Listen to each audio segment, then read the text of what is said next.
வணக்கம் இடமலம் ஹப் நேயர்களே. ரொம்ப நாளுக்கு அப்புறம் நம்மளுடைய ரெகுலர் ஸ்பெஷல் கெஸ்ட் வந்திருக்காரு. அவரு பார்த்தீங்கன்னா, போன வருஷமும் இதே மாரி ஒரு தலைப்புல நாங்க வந்து பேசியிருந்தோம். வருஷம் வருஷம் பேச வேண்டிய அவசியத்துக்கு உண்டான தலைப்பு மாறிடுச்சு. இந்த வாட்டி இன்னும் கொஞ்சம் நெறைய கிறுக்குத்தனங்கள் இருக்கிறனால, இதையே நம்ம ஒரு தலைப்பா மாற்றி பேச வேண்டிய ஒரு அவசியம் இருக்கு. பிக் பாஸ் காமன் மேன் அப்படிங்கிற ஷோவ பத்தி தான் வந்து கிஷோர் அவர்கள்கிட்ட வந்து கேட்டு தெரிஞ்சுக்க அது மட்டும் இல்லாம, இன்னும் 2 முக்கியமான விஷயங்களும் இதே காணொளியில அலசி ஆராய போறோம். பதில்கள் பெற போறோம். முற்றிலுமாக பார்த்து மகிழுங்கள். வணக்கம். வணக்கம். ஸோ பிக் பாஸ் பற்றி ஒப்பீனியன் என்னன்னு சொல்லிட்டு ஏற்கனவே தெரியும். போன வருஷமே கொஞ்சம் கழுவி ஊற்றிருந்தீங்க. இந்த வாட்டி காமன் மேன் அப்படின்னு சொல்லிட்டு என்ன பண்ணுறாங்க, அது கொஞ்சம் ரீவேம்ப் பண்ணி உள்ள சாதாரண மனிதர்கள்லாம் எடுத்துகிட்டு அதாவது செலிபிரிட்டிஸ் இல்லாமல் நார்மல் பீப்புள் எடுத்துகிட்டு வரணும். டிஃப்ரெண்ட் பார்ட்ஸ் ஆஃப் லைஃப்ல வந்து அப்படின்னு சொல்லிட்டு அது கூட ஓகே. ஒரு மாதிரி ப்ராமிசிங்காக இருந்தது. எல்லாருக்கும் ஒரு வாய்ப்பு கிடைக்குது அப்படின்னு. ஆனால் எப்படி இருக்குன்னு பார்த்தீங்கன்னா, ஒரு ஸ்குவிட் கேம்னு சொல்லிட்டு ஒரு சீரிஸ் இருக்கு. மனுஷங்கள மனுஷனா மதிக்காம ஒரு மிருகம் மாரி வந்து பார்த்து, ஒரு செலிபிரிட்டிக்கு உண்டான ட்ரீட்மெண்ட் வேற, நார்மல் பீப்புளுக்கு உண்டான ட்ரீட்மெண்ட் வேற சொல்லிட்டு, அவங்களே வந்து ரொம்ப கேவலமா ட்ரீட் பண்ணி, செல்ஃப் ரெஸ்பெக்ட்னா என்னன்னு அவங்களே நம்ம வந்து கேள்வி கேட்கிற அளவுக்கு வச்சிருக்காங்க. நீங்க பார்த்திருப்பீங்க. உங்களுடைய ஒப்பீனியன் என்ன அப்படின்னு சொல்லுங்க. இந்த மாதிரியான reality programs that's what you look at it. இதெல்லாம் வந்து இந்தியாவுக்குள்ள எப்படி வருதுன்னா, எம்டிவி ரோடீஸ் ஷோ. யா. அப்படின்னு ரோடீஸ்ன்னு அதுலேருந்து தான் ஆரம்பிக்குது. சரியா? 2 பிரதர்ஸ் பண்ணுவாங்க. ராஜீவ் அண்ட் இன்னொருத்தன். இவங்க 2 பேர் தான் பண்ணுவாங்க. Because that fellow is involve now in making Tamil movies also. Oh okay. சரியா? அங்கே தான் அது ஆரம்பிக்குது. யூத்தை வந்து கேப்டிவேட் பண்ணி அவங்கள வந்து making them sit in front of அவங்கள வந்து you want to make them sit in front of the TV. Television பாக்ஸ்க்கு முன்னாடி உட்கார வைக்கணும் அப்படின்றதுக்கு. ஒரு பக்கம் வந்து சீரியல்ஸ், இது வந்து குடும்ப பெண்களை வந்து கவர் பண்ணுது. இன்னொரு பக்கம் சினிமா, அதை நீங்கள் எடுத்துக்கிட்டிங்கன்னா எல்லா ஏஜ் குரூப்புமே எல்லாரையுமே வந்து அதுதான் வாழ்க்கை அப்படின்னு கொண்டு வருது. என்டர்டைன்மெண்ட்டே அதான். இங்கே வீக்லி ஆஃப் கிடைக்குது அப்படின்னா மிடில் கிளாஸ்க்கு. இப்போ கிராமங்கள்லாம் அப்படி கிடையாது. பட் கிராமங்கள் வரைக்கும் கொண்டு போய் இந்த டிவி ரீச் பண்ணுது இது எல்லாத்தையுமே. அப்போ அவங்களுக்கு என்ன சொல்லுது, நீங்கள் ஃப்ரைடே வந்துருச்சுன்னா இது ஒரு திரைப்படம் வரும். இந்த திரைப்படத்தை நீங்கள் பார்த்தே ஆகணும், கடமை. போய் பார்த்தாகணும். அதுக்கப்புறம் அதை பற்றியான ரிவ்யூ இவனே பார்த்துருப்பான். அந்த படத்தை பார்த்தாலும் அந்த ரிவ்யூவில் என்ன சொல்கிறான்னு தெரிஞ்சுக்கணும். சரியா? இப்படியான ஒரு மைண்ட் செட். இந்த மைண்ட் செட்டோடைய நீட்சி தான் பார்த்தீங்கன்னா இந்த ரியாலிட்டி ஷோ. இதை நீங்கள் எப்படி how to you keep people engage, மக்களை வந்து டிவியை பார்க்க வச்சுட்டே இருக்கணும் அப்படின்றது தான். இது வந்து யூகேலேருந்து ஆரம்பிச்சது இந்த பிக் பாஸ் அப்படின்ற அந்த show. I think one of the initial ஷோஸில் பார்த்தீங்கன்னா ஷில்பா ஷெட்டி அவங்க அங்கே இருந்தால் அந்த ரேஷியல் டிஸ்கிரிப்ஷன் ரொம்ப ஃபேமஸ் ஆச்சு, பெரிய இஷ்யூ ஆச்சு. இதெல்லாம் பார்த்தோம் நம்ம. இந்த வருஷன் வந்து தமிழ்நாட்டுக்கு வந்த உடனே என்னாச்சு, ஏற்கனவே நம்மளும் கேட்க வேண்டாம், டிவி அப்படின்னா தேர் லாக்ட் இன் டு இட்.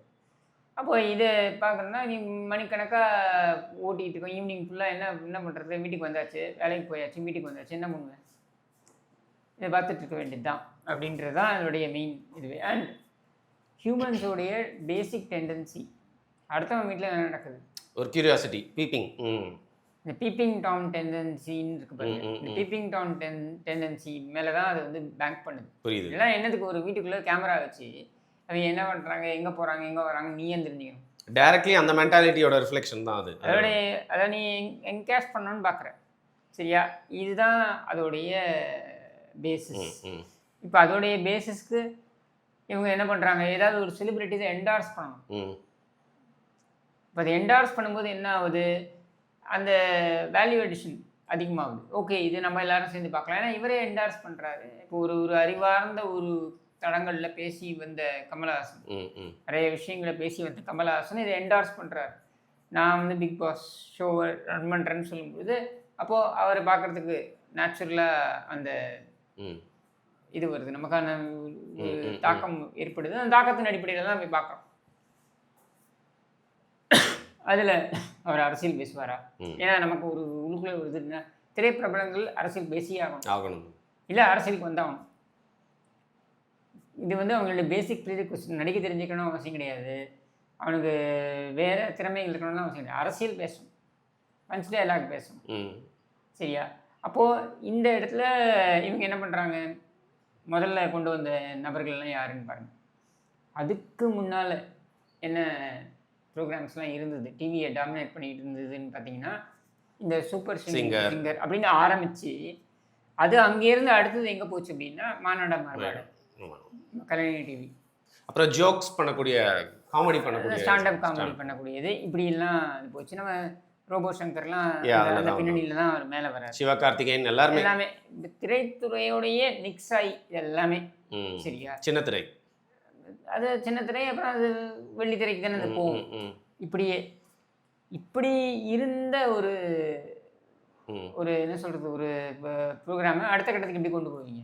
ஒரு ஸ்டாக்னேட் ஆயிடுச்சு. போன வருஷம்லாம் பார்த்தீங்கன்னா டிஆர்பி ரொம்ப கம்மி. ஆமாம், என்ன பண்ணுவீங்க அப்படின்னும் பொழுது இவங்க பிக் பாஸ் அப்படின்னு கொண்டு வந்து காமன் மேன், அதுக்குள்ளே நீங்கள் வந்து இந்த மாதிரி ஸ்டண்ட் எல்லாம் காமிக்கிறது, ஒவ்வொரு இதாவது புதுசாக ஒன்று பண்ணிக்கணும். டிஸ்ட்ராக்ஷன், அட்ராக்ஷன் கிடையாது. டிஃப்ரென்ஸ். அட்ராக்ஷனுக்கும் டிஸ்ட்ராக்ஷனுக்கும் என்ன டிஃப்ரென்ஸ்னால், ஒன்றை நம்ம விரும்பி பார்ப்பது, இன்னொன்று இது என்ன இது பிரச்சனை போல் இருக்குது அப்படின்னு பார்க்குறது இல்லையா? ரெண்டுத்துக்கும் டிஃப்ரென்ஸ் இருக்குது. ஸோ டிஸ்ட்ராக்ஷனை பேஸாக வச்சு தான் அது. இப்போ அந்த பிக் பாஸோட ஷோ 8, 10 அப்படின்னு போயிடுச்சு சீசன். இப்போ எல்லாருக்கும் ஒரு மாதிரி அலுப்பு தட்டு போச்சு. திரும்பி தானே இந்த ரூமில் படுத்துன்னு இருக்க போகிறானுங்க, அந்த ரூமில் போய் சாப்பிட போகிறாங்க, அந்த ஒரு ஸ்விம்மிங் பூல் ஒன்று இருக்கும், டாஸ்க்குன்னு ஒன்று கொடுப்பாங்க. இந்த டாஸ்க்கை இவங்க என்ன பண்ண போகிறான்? எலிமினேஷன், அழுகை, சண்டை, ஒருத்தருக்கு அடிச்சுக்கிறது, சண்டை போடுறது, பொறாமை, கோழி மூட்டுறது, இதையே எவ்வளோ நாள் கொண்டு போவேன். அப்போது இதை அடுத்த கட்டத்தை கொண்டு போகணும், எல்லாரையும் எங்கேஜ் பண்ணணும்னா என்ன பண்ணணும்னா காமன் மேன் அப்படின்னு கொண்டு வருது. இப்போ காமன் மேன் நீ கொண்டு வரும்போது என்ன ஆகும்?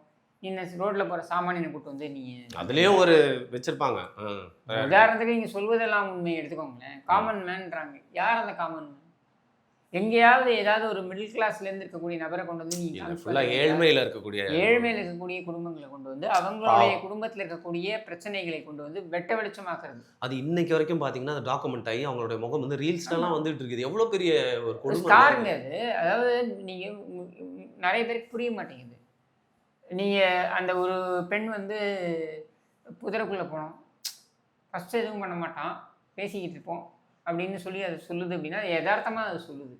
பட் அது அப்படியே ட்ரோல் மெட்டீரியல் ஆகி அது எத்தனை பேருக்கு போய் இதுவாயிருக்கு.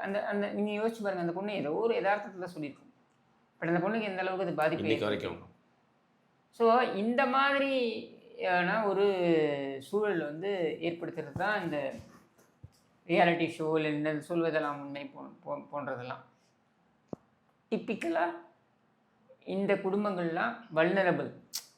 அப்போ இந்த குடும்பங்களை எக்ஸ்ப்ளாய்ட் பண்ணு அப்படின்றது தான் சரியா. நாங்கள் அந்த குடும்பங்களுக்கெல்லாம் தீர்வை கொடுத்துருக்கிறோம். நீ யார் தீர்வு முதல்ல?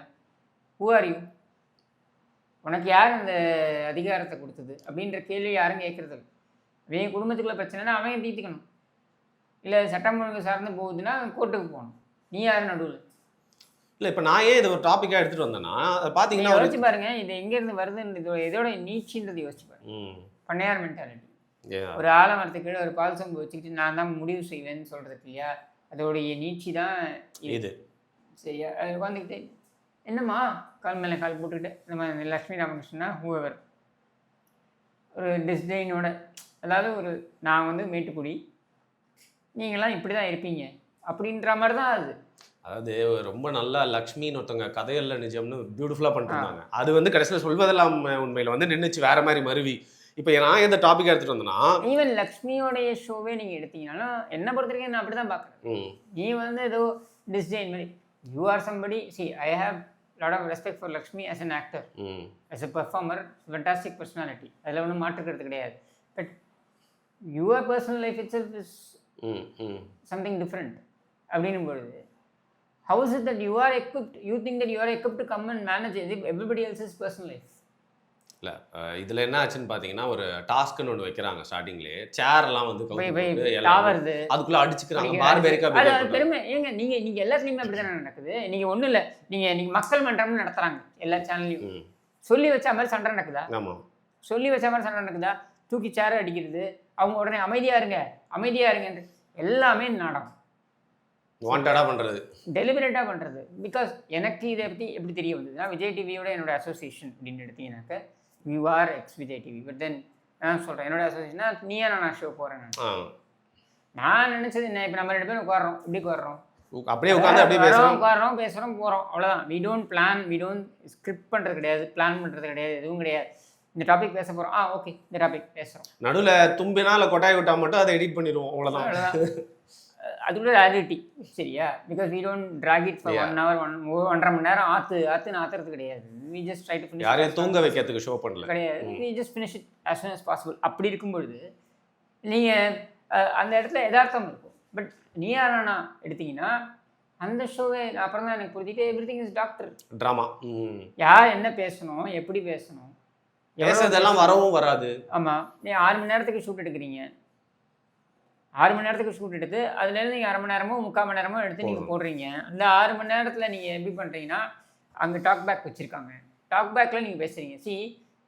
உங்களோட ஆடியன்ஸுக்கு டாக் பேக் இல்லை, உங்கள்கிட்ட டாக் பேக் இருக்குன்னா அது ஒரு வழி பாதை, தப்பு. அது இப்போ நானும் நீங்களும் பேசுகிறோம், உங்கள்கிட்ட டாக் பேக் இருக்குன்னு வைங்க, பின்னாலேருந்து ஒரு டீம் உங்களுக்கு இன்புட்ஸ் கொடுத்துட்டே இருக்குன்னா இது எப்படிங்க ஒரு நியாயமான ஒரு கலந்துரையாடலாக இருக்கும்? நீங்கள் ஒரு கருத்தை சொல்கிறீங்க, நான் எதிர்கருத்தை ஒன்று சொல்கிறேன் அப்படிங்கும்பொழுது இது வந்து இட்ஸ் அ டிபேட், சரியா?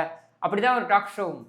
அப்படி இருக்கும்பொழுது அங்கே ஆண்டனின்னு ஒருத்தர் உட்காந்துக்கிட்டு அவர் பேர்ட்ஸ் ஐ வியூவில் மேலே ஸ்க்ரீன் மேலே உட்காந்துருப்பாப்புல, சரியா? அங்கே உட்காந்துக்கிட்டு அங்கேருந்து ஒவ்வொருத்தரையும் பார்த்து அந்த கருப்பு சட்டை அவர்கிட்ட கேள்வி கேளுங்க அப்படின்னு சொன்னதுக்கப்புறம் இந்த திரும்பி அந்த கருப்பு சட்டை கேள்வி கேட்குறது.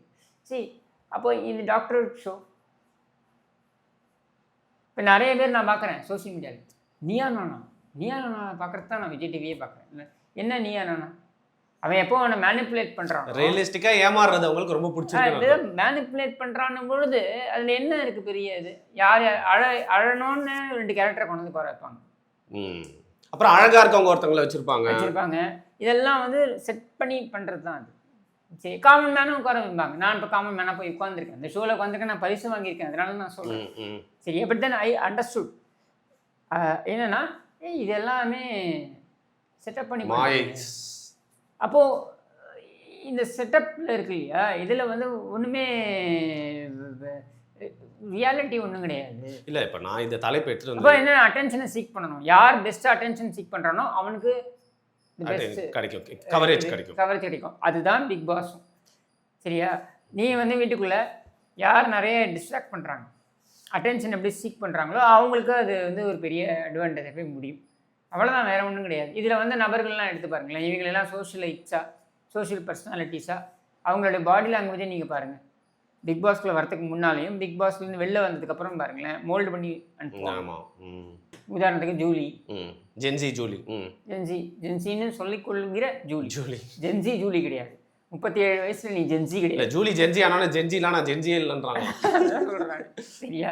ஸோ இந்த மாதிரி நபர்கள்லாம் இவங்கெல்லாம் வந்து டிமோனைஸ் பண்ணப்பட்ட நபர்கள். உதாரணத்திற்கு காயத்ரி வாஸ் டிமோனைஸ்ட் லிட்ரலி. ஒரு டைரக்டரோட மகன் தன்னோட வாழ்க்கையே வந்து அவன் வந்து சொன்னால் என்னுடைய லைஃபே போச்சு இதில் வந்து அப்படின்னு சொல்லிட்டு. உன்னோட சாய்ஸ், நீ அங்கே போகணும்னு இருந்து நீ அசிங்கப்படணும்னு இருந்தது. அவங்களுடைய தேர்வு செய்யக்கூடிய ஒரு கமிட்டி இருக்குது பாருங்கள், அதுவே இப்படியான ப்ராப்ளமேட்டிக் கேரக்டர்ஸை உள்ளே கொண்டு வரணுன்றது தான் இவங்களுடைய எண்ண ஓட்டமே. ஏன்னா அவன் ஷோ இப்படி ஓடும் இல்லைன்னா. அப்போ இதை பார்க்குறதுக்கு அது 3 மணி நேரமோ 4 மணி நேரமோ 5 மணி நேரமோ இதில் நான் பிரேக்கிங் கொடுப்பேன் முன்னாடிலாம். நீங்கள் பார்த்தீங்கன்னா ஒரு 2-3 வருஷம் முன்னாடி, இந்த வருஷம் கொடுக்கலான்னு இருக்கு. ஏன்னா மக்கள் தான் விரும்புகிறாங்க. சரி, மக்கள்கிட்ட போய் நீங்கள் போயிட்டு இதெல்லாம் வந்து இப்படிலாம் இருக்குது, அறிவுபூர்வமாக இப்படிலாம் இருக்குன்னு சொன்னால் nobody listen to you. Gossip aunty குட்டி பத்மினி மாதிரியோ இல்லை நம்ம பூமர் அங்கிள் பைல்வான் ரங்கநாதன் மாதிரியோ இந்த மாதிரி பேசினாதான் மக்கள் ரெடியாக இருக்காங்க கேட்குறதுக்கு. இல்லை, நீங்கள் சொல்கிறது புரியுது. நான் ஏன் இந்த தலைப்பாக எடுத்துகிட்டு வந்தேன்னா, இது வந்து பார்த்தீங்கன்னா ஒரு செல்ஃப் ரெஸ்பெக்ட் இழந்து அவங்களும் போகிறாங்க. மக்கள்கிட்ட இதை கொண்டு போய் காட்டி ஒரு கேஆட்டிக்கான ஒரு விஷயத்த பண்ணுறாங்க. ஆழமான ரீசன் என்ன தெரியுமா? என்ன சொசைட்டியில் இன்னைக்கு நான் ரொம்ப நாளாக சொல்லிகிட்டு இருக்கேன். அது ஏன்னா அன்எம்ப்ளாயபிள் 2 செக்டார் இருக்குது. இதில் அன்எம்ப்ளாய்டு, அதாவது வேலைக்கு திறமை இருந்தும் வேலை கிடைக்காதவர்கள், எந்தவித திறமையும் வளர்த்துக்காம வேலை கிடைக்க வாய்ப்பே இல்லாதவர்கள், சரியா? அன்எம்ப்ளாயபிள், சரியா? இந்த அன்எம்ப்ளாயபிள் கும்பல் எடுத்திருக்கின்ற ஈஸி ரூட் என்னன்னா ஃபேம். நான் ஏதாவது கப்பித்தனமாக பண்ணிட்டேன்னா அது உடனே, இப்போ உதாரணத்துக்கு ஜிபி முத்து, என்ன அந்த வாட்டர் மேலன் வந்து ஜிபி முத்து, அப்புறம் அந்த ரவுடி பேபி, இதெல்லாம் எடுத்து பாருங்களேன். இந்த கேரக்டர்ஸ்லாம் எடுத்து பாருங்களேன். இவங்களுடைய ஸ்டார்டம்க்கான காரணம் என்ன? ஏதாவது அறிவுபூர்வமாக பேசி வந்திருக்காங்களா? கிடையாது. சரியா? மக்களுக்கு ஒரு என்டர்டைன்மெண்ட் தேவைப்படுது, பிரேக் தேவைப்படுது, ரீல்ஸ் பார்த்துனே இருக்கணும் அப்படின்ற ஒரு மைண்ட் செட் வருது. You are hooked on to the phone. Doom scrolling பண்ணிட்டு இருக்கேன். இதை பார்க்கும்போது செத்த மூஞ்சி, அந்த மூஞ்சி, இந்த மூஞ்சி அப்படின்னு பேசினா we really get hooked on to it.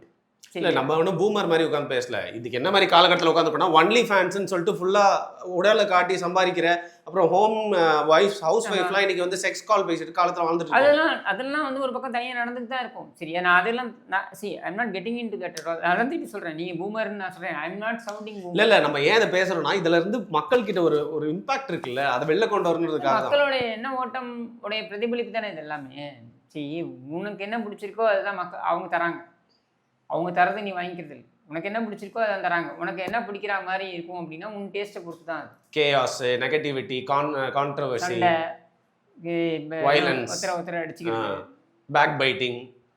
நேத்தி கூட கேமரா பின்னாடி இருக்கக்கூடிய பர்சன் சொல்லியிருந்தார், ஆனால் நீங்கள் வருண் டாக்ஸ் கொடுத்த இது வந்து வீடியோ போகலை அப்படின்னு சொல்லிட்டு. நான் சொன்னேன் போகாது. பிகாஸ் ஏன் போகாது அப்படின்னா நீங்கள் வந்து யூ டோன்ட் கோ வித், அதாவது இந்த என்ன சொல்கிறது, ஆடியன்ஸுக்கு அப்படியே ஓடுற நீரில் குளிக்கிற மாதிரி என்ன பாப்புலரோ அதை பேசிட்டு போகிறது. பிளேயிங் டு த கேலரி பண்ணிங்கன்னா ஓடும், இல்லைனா ஓடாது, பார்க்க மாட்டான். பிகாஸ் நீ எதிர்மறையான கருத்தை சொல்கிற. அவன் எதிர்மறையான கருத்து இருக்கே, இதில் எவ்வளோ தூரம் உண்மை இருக்கோ அவன் யோசிக்க மாட்டான். அவனுக்கு அதுக்கான டைம் இல்லை, அவனுக்கு அதுக்கான நோக்கமும் இல்லை. இல்லை, ஆனால் அது ஒரு முக்கியமான காணொலி. ஆனால் நீங்கள் சொல்கிற மாதிரி மக்கள் வந்து அறிவுபூர்வமானது நல்லதெல்லாம் எடுத்து வச்சா அதுக்கு ஆப்போசிட்டாக தான் தேட மாட்டாங்க. Because they want what is popular. ஒருத்தர் வந்து இந்த சிஸ்டமுக்கு எதிராக பேசுகிறாங்கன்னா தட் இஸ் பாப்புலர். இந்த சிஸ்டம் எப்படி கரெக்ட் பண்ணணும் அப்படின்னு சொல்லி பேசுகிறவனுக்கு அங்கே முக்கியத்துவம் இருக்காது. இந்த சிஸ்டம் என்னன்றதை உள்வாங்கிக்கிறான் பாருங்கள், அந்த உள்வாங்கிக்கிறவனுக்கும் அங்கே முக்கியத்துவம் இருக்காது. நான் வந்து ஒரு கேஆட்டிக்காக ஒரு அஜிடேட்டாக ஒன்று செஞ்சேன் அப்படின்னா அதுக்கு உடனே தேர் வில் பி ரெஸ்பான்ஸ். இது தப்புன்னு நான் சொல்லலை. Audience, this is how things work. And Vijay TV is catering to that. சரி, இந்த வருஷம் 2026க்கு ஒரு வருஷனா பிக் பாஸை பற்றி கிஷோர் அவர்கள் கூட வீடியோ முடிச்சுட்டு இப்படியே வந்து அவங்க எத்தனை சீசன் போகிறாங்களோ நாங்கள் உயிரோடு இருக்க வரைக்கும் இந்த மாதிரி ஒரு வீடியோ வருஷம் வந்துகிட்டே இருக்கோம். பதில்களுக்கு மிக்க நன்றி.